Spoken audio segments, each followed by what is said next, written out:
Hello everyone, मैं विनय Upadhyay present कर रहा हूँ और हम लोग कर रहे हैं यूपीएससी मिशन 2023 के तहत तैयारी हिंदी मीडियम से।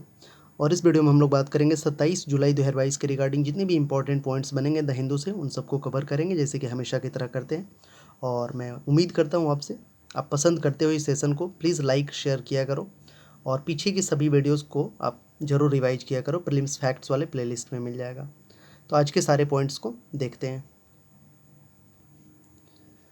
तो प्रारंभिक परीक्षा हेतु तथ्य में आज है जोहार अभिवादन, कृषि अपशिष्ट से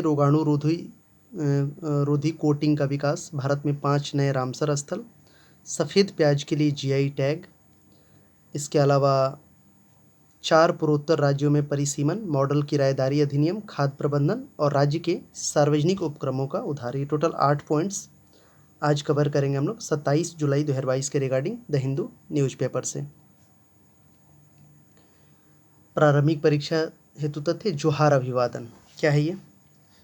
तो कॉन्टेक्स्ट है कि भारत की 15वीं राष्ट्रपति द्रौपदी मुर्मू ने सोमवार को, मतलब ऑन दैट टाइम मंडे था, तो जोहार के अभिवादन के साथ पदभार ग्रहण किया था। अब क्या है ये? जोहार का अर्थ होता है मुख्य रूप से नमस्कार और स्वागत। इसका उपयोग झारखंड के आदिवासी समुदायों, छत्तीसगढ़ और उड़ीसा के कुछ हिस्सों में किया जाता है। झारखंड के कई आदिवासी नेताओं के अनुसार जोहार शब्द का अर्थ है सम्मान देना भी।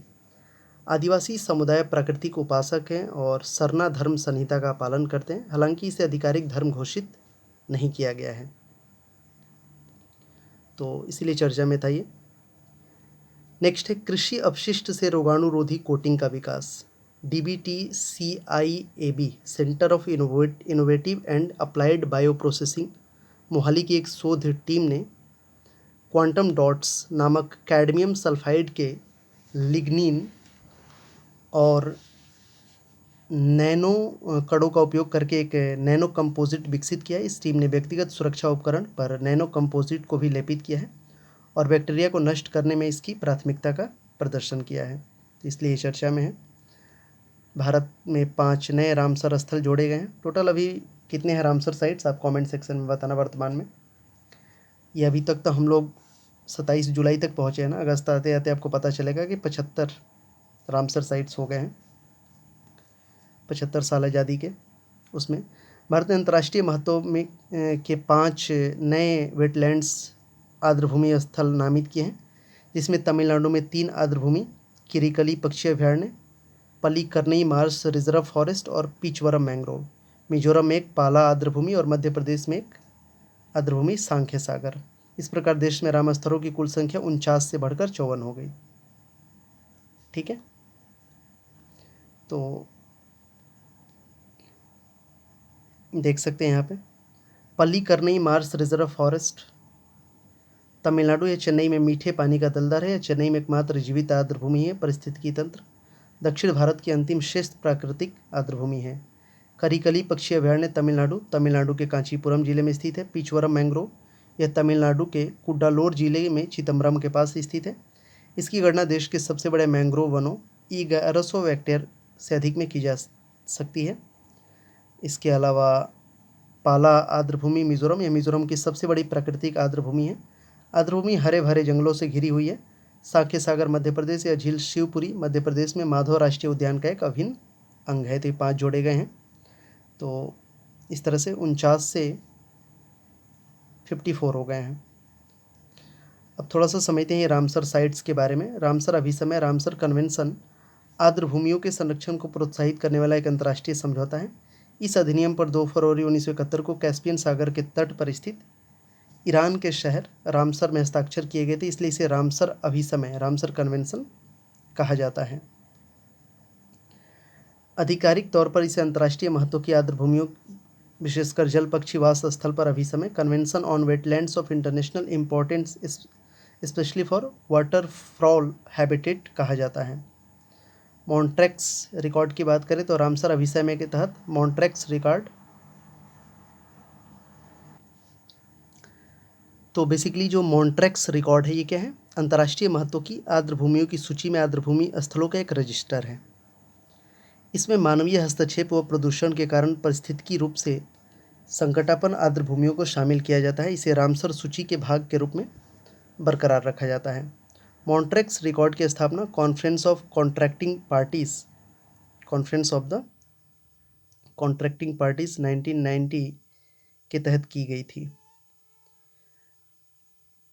मॉन्ट्रेक्स रिकॉर्ड में किसी भी स्थल को केवल संबंधित अनुबंधित पक्षकारों कॉन्ट्रैक्टिंग पार्टीज की सहमति से जोड़ा और हटाया जा सकता है। वर्तमान में मॉन्ट्रेक्स रिकॉर्ड में 2 भारतीय स्थल लोकटक झील मणिपुर और केवलादेव राष्ट्रीय उद्यान राजस्थान है। एक बार चिल्का झील उड़ीसा को इस सूची में स्थान दिया गया था, परंतु आगे चलकर इसे वहाँ से हटा दिया गया था। तो आप देख सकते हो फटाफट से ये इंडिया डेजिग्नेट्स 5 न्यू रामसर साइट्स, पाला वेटलैंड मिजोरम, याद रखिएगा। एग्ज़ाम में आएंगे क्वेश्चन यहाँ से वेटलैंड से, साख्य सागर मध्य प्रदेश, और फिर ये किरकिली बर्ड सेंचुरी, पली करनाई मार्श रिजर्व फॉरेस्ट और पिचवरम मैंग्रोव तमिलनाडु, ये 5 है टोटल। आगे चर्चा में सफ़ेद प्याज के लिए जीआई टैग। तो अलीबाग महाराष्ट्र पारंपरिक तरीके से सफ़ेद प्याज को उगाने और अद्वितीय स्वाद और आकार के लिए भू जलवायु परिस्थितियों का उपयोग करने के लिए जाना जाता है।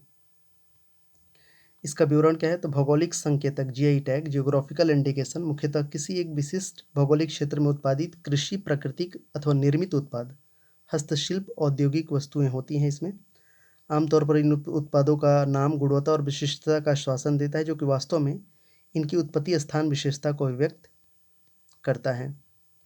भौगोलिक संकेतक पंजीकरण की वैधता अवधि की बात करें तो किसी भौगोलिक संकेतक का पंजीकरण 10 साल की अवधि के लिए ये वैध होता है। इसे समय समय पर आगामी 10 वर्षों की अवधि के लिए नवीनीकृत मतलब रजिस्ट्रेशन कराना पड़ता है। भौगोलिक संकेतक संबंधित समझौते और विनियमन। अंतर्राष्ट्रीय स्तर पर औद्योगिक परिसंपत्ति संरक्षण हेतु पेरिस अभिसमय तहत भौगोलिक संकेतक बौद्धिक संपदा अधिकार इंटेलेक्चुअल प्रॉपर्टी राइट्स के एक घटक के रूप में शामिल है। जेई विश्व व्यापार संगठन के बौद्धिक संपदा अधिकारों के व्यापार संबंधी पहलुओं trade related aspects of intellectual property rights trips समझौते द्वारा भी प्रशासित होते हैं। भारत में भौगोलिक संकेतक पंजीकरण को वस्तुओं का भौगोलिक संकेतक पंजीकरण और संरक्षण अधिनियम 1999, geographical indication of goods registration and protection act 1999 द्वारा प्रशासित होता है। अधिनियम सितंबर 2003 को लागू किया गया था। भारत में सबसे पहला जीआई टैग वर्ष 2004-05 में दार्जिलिंग चाय को दिया गया था। तो ये देख सकते हो Alibaug white onion gets GI tag, ये वाला। आगे बढ़ेंगे हम लोग। 4 पूर्वोत्तर राज्यों में परिसीमन। तो कॉन्टेक्स्ट है कि सुप्रीम कोर्ट ने नागालैंड, अरुणाचल प्रदेश, असम, मणिपुर में परिसीमन की मांग वाली याचिका पर नोटिस जारी किया है। पृष्ठभूमि क्या है? तो लोक प्रतिनिधित्व अधिनियम 1950 की धारा 8A के अनुसार राष्ट्रपति इन 4 राज्यों में परिसीमन प्रक्रिया शुरू करने का आदेश दे सकते हैं। हालांकि विभिन्न चिंताओं के कारण पिछले 51 वर्षों में इन 4 राज्यों में ऐसी कई कवायद नहीं हुई हैं, मतलब कोई कवायद नहीं हुई है। परिसीमन का पिछला आदेश 2020 में केवल जम्मू कश्मीर तक ही सीमित था। अभी क्या होता है परिसीमन, यानी कि डीलिमिटेशन। इसका शाब्दिक अर्थ है विधायी निकाय वाले किसी राज्य में क्षेत्रीय निर्वाचन क्षेत्रों की सीमा निर्धारण प्रक्रिया होता है। परिसीमन प्रक्रिया का निष्पादन की अगर बात करें तो परिसीमन प्रक्रिया एक उच्च अधिकार प्राप्त आयोग द्वारा संपन्न की जाती है। इस आयोग को औपचारिक रूप से परिसीमन आयोग, डीलिमिटेशन कमीशन या सीमा आयोग, बाउंड्री कमीशन कहा जाता है। परिसीमन आयोग के आदेशों को कानून के समान शक्तियाँ प्राप्त होती हैं और इन्हें किसी भी अदालत के समक्ष चुनौती नहीं दी जा सकती है। इसके लिए संवैधानिक प्रावधान भी है। संविधान के अनुच्छेद आर्टिकल 82 के अंतर्गत प्रत्येक जनगणना के पश्चात भारत की संसद द्वारा एक परिसीमन अधिनियम कानून बनाया जाता है। आर्टिकल 170 के तहत प्रत्येक जनगणना के बाद परिसीमन अधिनियम के अनुसार राज्यों को भी क्षेत्रीय निर्वाचन क्षेत्रों में विभाजित किया जाता है। तो ये भी बहुत इंपॉर्टेंट है, इसको जरूर देखिएगा। What is delimitation? तो the process of redrawing boundaries of Lok Sabha and state assembly seats to represent changes in the population. Last time Jammu Kashmir में हुआ था जब इसको यूटी घोषित किया गया था। The main task of the delimitation commission is redrawing the boundaries of the various assembly and Lok Sabha constituency based on the recent census. In the process, the number of seats allocated to the states in Lok Sabha or in the Legislative Assembly may also changes. It also assembly seats for scheduled caste and scheduled tribe in accordance with the constitution. तो ये important point था. आगे बढ़ेंगे. Model किराएदारी अधिनियम क्या है? Context है कि केंद्रीय आवास शहरी मामलों के मंत्रालय द्वारा मॉडल किराएदारी अधिनियम 2021 मॉडल टेंडेंसी एक्ट 2021 को पारित करने के 1 साल में से अधिक समय बाद से केवल 4 राज्यों ने एमटीए के अनुरूप अपने किराएदारी कानूनों को संशोधित किया है. राज्य हैं आंध्र प्रदेश, तमिलनाडु, उत्तर प्रदेश, आसाम ने एमटीए मॉडल टेनेंसी एक्ट के तर्ज पर किराएदारी अधिनियम को संशोधित किया है. अब इसका उद्देश्य क्या है, इसको समझते हैं. मॉडल टेनेंसी एक्ट का तो एमटीए का उद्देश्य किराएदारों और मकान मालिकों के अधिकारों को संतुलित करना और अनुशासित और कुशल तरीके से परिसर को किराए पर देने के लिए एक जवाबदेह और पारदर्शी पारिस्थितिकी तंत्र बनाना. वास्तु स्थिति की बात करें तो जनगणना 2011 के अनुसार 1.1 करोड़ से अधिक घर खाली पड़े हैं और अभी भी प्रमुख शहरों में किराएदार आवास की कमी है और किराया काफ़ी अधिक है. तो model tenancy act will not affect the existing tenancies. Written agreement must for all new tenancies. Separate rent authorities, courts and tribunals to be set up in every district. States and union territories can adopt model tenancy act by enacting fresh legislation or they can amend their existing rental laws suitably. आगे बात करते हैं खाद्य प्रबंधन को लेके. तो context है राष्ट्रीय डेयरी विकास बोर्ड एनडीडीबी, जो कि एनडीडीबी अधिनियम 1987 के तहत एक वैधानिक निकाय है, ने खाद्य प्रबंधन पर काम करने के लिए MRIDA लिमिटेड नामक एक कंपनी शुरू की है. नोडल मंत्रालय है इसका मत्स्य पालन, पशुपालन और डेयरी मंत्रालय. परिभाषा: खाद्य प्रबंधन पर्यावरण की दृष्टि से टिकाऊ तरीके से पशु खाद्य के कब्जा, भंडारण, उपचारण और उपयोग को संदर्भित करता है.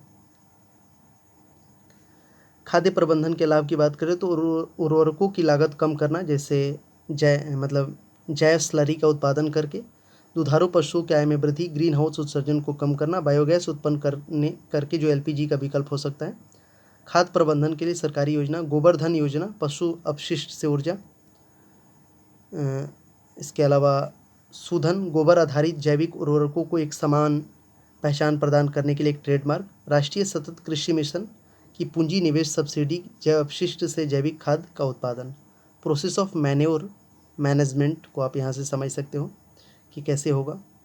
तो प्रोसेसिंग ट्रीटमेंट है, collection, sand removal, solid removal, ये पूरा इसका प्रोसेस है. डाइजेशन, फिर manure production and collection, solid storage, liquid storage में हो जाएंगे, transfer and land application, manure transfer and application. इसको आप समझना एक बार अच्छे से, ठीक है. एडवांस स्टेटमेंट वगैरह ऐसे है, ये पूरा इसका प्रोसेस है. राज्य के सार्वजनिक उपक्रमों द्वारा उधार. कॉन्टेक्स्ट है कि अब राज्य के स्वामित्व वाली कंपनियों, विशेष प्रयोजन वाहनों आदि द्वारा ऋण के रूप में राज्यों द्वारा ऑफ बजट ऋण को राज्य की FRBM सीमा के तहत माना जाएगा. इन उधारों को अनुच्छेद 293(3) के तहत केंद्र सरकार की सहमति की आवश्यकता होगी. FRBM अधिनियम क्या है, इसको समझते हैं.